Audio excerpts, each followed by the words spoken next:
Okay, but much more exciting, and it's not just HiveMind. I hear there are a few other investors here on the podcast with me. We all, I think, are very stoked and excited. It was already announced, but we have invested, each of us, in a company called MDK, Money Development Kit, from our guy Nick Slaney. Those of you who don't know Nick, I think I met Nick maybe 4 or 5 years ago at a random bit devs back at DG, Digital Garage. And at the time, I guess he was on the BitKey team at Block. And I was just like, we were chatting about all this like Lightning Network rate of return, sort of some of Nick Bhattia's early ideas. And I could tell this guy is super, super sharp. Yeah, we had a good lunch and like talked about a lot of his ideas. Like a couple months later, he's like, actually now I'm building this out of Block, which then became C equals, which has become, I don't know if it's like how you rank it #1 or certainly an industry leading node. And all of the big announcement that Square gave us over the summer when we had the Bitcoin conference was they're getting 10%, let's say roughly 9-10% return on capital, however you want to calculate that metric on that Lightning node. Still a small node in absolute terms, but I think it's like $100 million or something. So it's not small in Bitcoin terms, or at least Bitcoin industry terms. And yeah, I think Nick deserves a lot of credit for figuring basically how to build that node. And anyway, so I've been a big fan of his for a long time. And when he left and started playing with the new idea, MDK or Money Development Kit, I was very excited. Someone I've been tracking for 5+ years or 4 or 5 years. And I love his thesis. And I know, DK, you've spent a lot of time with him. But the thing that really I love about MDK is they're trying to find the easiest way to add Lightning Network or Bitcoin payments to a new website or vibe coded app in like minutes. And so he just launched in his video what he's calling a world record. I don't know who's like arbitrating that, but like whatever, we'll go with it. A world record of the fastest time to add payments to a new app. And it's pretty impressive. Yep. And I think I believe the positioning is adding payments. Yes. Meaning not necessarily, I mean, it is literally adding Bitcoin payments, but like, yeah, I think and you, I think worked with them on that messaging, but just add, the fastest way to add Bitcoin or to add payments. All right, but really competing with a Stripe UX. So that's what I wanted to, because I've been, challenging DK and Nick as well about like, okay, but can't you add payment super fast with some of the other tools that we've been seeing, like Lexi and with Spark SDK, etc. I think the answer is yes, but we can do a bake off there. But if the answer is not yes, I think all of them, if not already, will soon be able to do less than 5 minutes. So, but you shared some other, both Nick and you shared some other ideas about like, how can the positioning of this product win? Even in the face of other SDKs that can do that. I don't know if you wanted to elaborate on that. Yeah. So the details were, I think, the video showed like, oh, hey, like app to payment acceptance in 5 minutes, world record speed run. And then I think Stevie made some comment like, can't you do this with like Spark and Lexi and maybe Stripe or a few others? I haven't actually tried kind of a bake off like that. But I think there's probably like, I don't think you purely can differentiate on like the 5 minute implementation, because now that's kind of possible. Probably everybody can kind of do something of that flavor. But I think there's, if you say we really care about focusing on the developer experience, and developer may be a newly emergent developer, might be a certain type. A builder even, not a developer. Right. A vibe coder. A vibe coder who can build something that's economically valuable to people, but maybe doesn't have access to Stripe, doesn't know how to do API integrations or SDK integrations much, and kind of wants to vibe code it. Is asking what a pull request is. Yeah, right.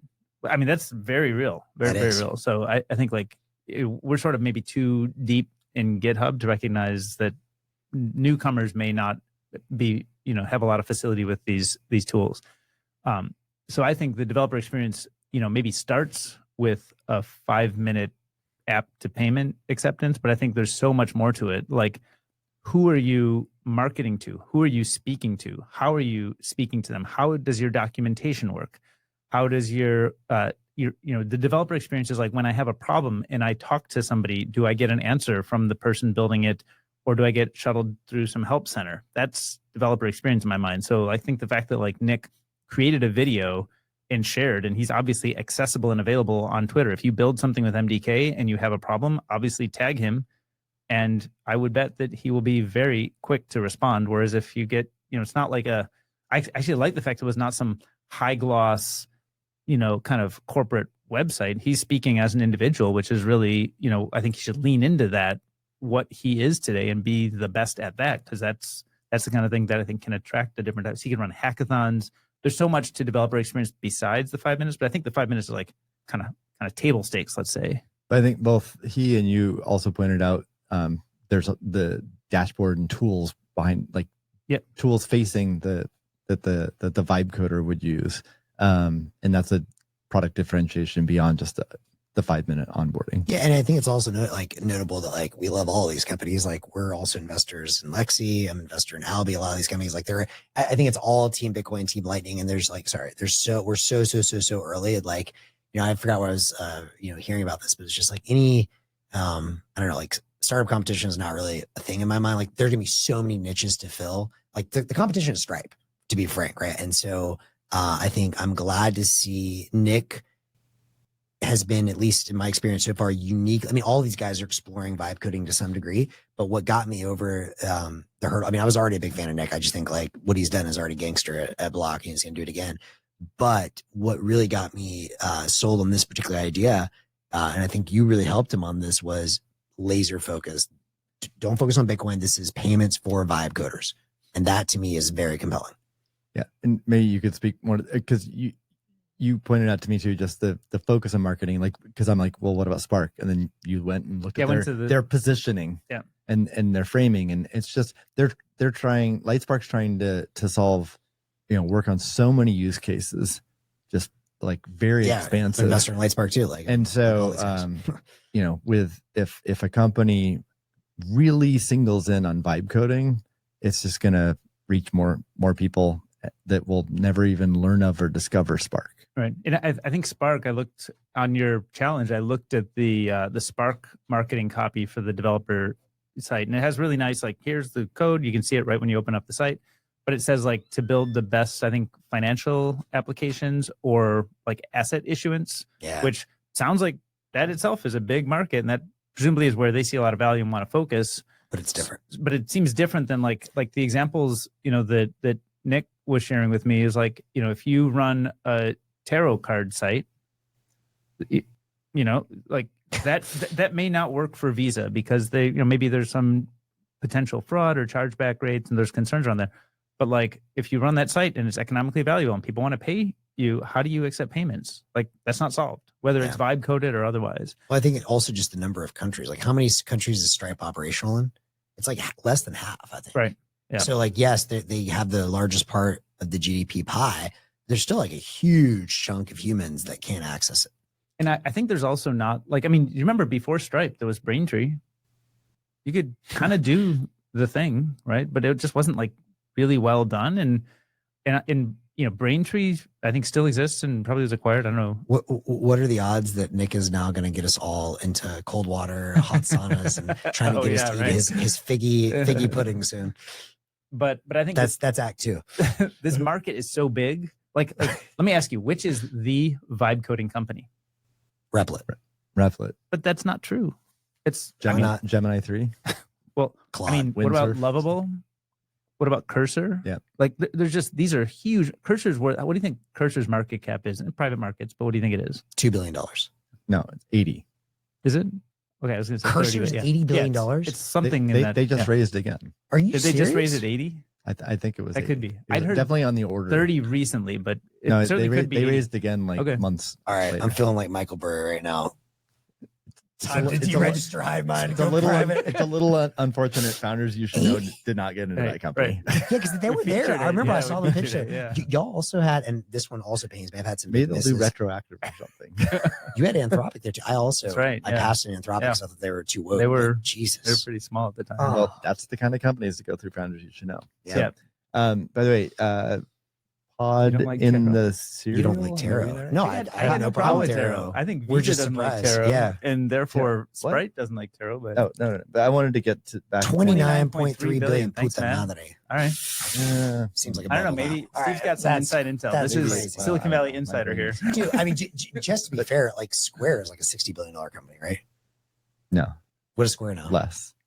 Less? 38 billion. Dude, if, So Cursor's if like a Cursor square. is raising its Square valuations, Well, like Circle's worth like way more than Block. I mean, yeah. I'm not judging. I think understand. I wanted to get to now. someone's comment or question. Yeah. How is Square, the custody all day. handled when it lands in the app? Is that factored, or is this more of a transport and the app handles the storage routing after? So MDK is based on Lightning Development Kit, which my team creates. Who works on that? But they're my understanding of MDK, each customer is using it. So like if I were a vibe coder using it to handle my payments, I have my own keys and my own node and my own channels. MDK manages that for me, but I'm the only one that has authentication and access to that node and the keys. So the assets never live like I think it is run in the cloud. Uh-huh. Well, he calls it, and coming from not being deep in developer land, serverless. And my question was, well, then where's it running? And apparently what serverless actually means is a server, but on demand. Yeah. Well, I mean, it's marketing for like, you don't have to set I'm up, not saying that's you Nick's don't have problem. to, That's you like don't have all to of set the up your tech. own server. I think Right. is what the implication there. Yeah. Right. The other thing we should talk about it are the fees. Cause I saw, one Twitter pundit, saying, oh, you charge 2%. Cause that's like, Oh yeah. That's like, is it more or is that good or bad? Or is it more or less? Well, it depends on your frame of reference, right? So if it's compared to Square, which just said 0% until 2027 and then 1% thereafter, well, it's more. Or if you look at, But Square doesn't have like an API, right? exactly. So it's kind of a different type of that's an business. apples to oranges comparison. Why doesn't Square do that? And that why It's like a doesn't Square? merchant, like Yeah, POS system. Why not have like an API of like online payments? Yeah. Well, I mean, Why doesn't Google build a social network? Yeah. They tried. I know, right? And I think Block has focus, tried. should've. I think Block has made a weak attempt in the past at that, but I mean, Stripe is dominant. formidable there, and That's Nick's opportunity. but Let's maybe go. that's a growth opportunity for Block in the future. But in any case, I think if you look at the fees that Stripe and other existing players charge, it's 3-4%.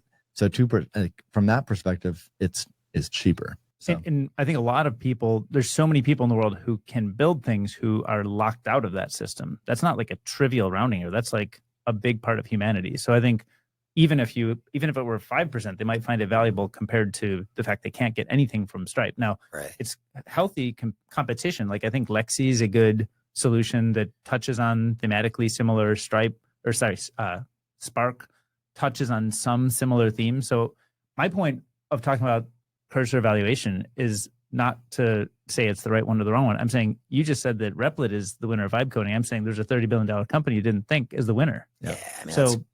I think this is similarly such a gargantuan market that you could have an MDK and a Lexi and a Spark could all independently be successful. Big companies. I agree. In their own right, but they just end up serving different niches. And so, and I think it's also important to remember, like I remember someone making this claim that like a decade ago, people all underestimated how big Steve's laughing, I don't know what that means, how big markets are when you expose it to the internet. Like basically I think the TLDR is just like the economic pie. Number one is not fixed. Number two, when you expose it to the internet, it's a lot bigger than you think. There's gonna be a lot of winners, like the fact that Braintree, PayPal, Stripe, Block, like all these companies are like extremely successful companies. Like there's a lot of opportunity if we're right on our thesis with Bitcoin.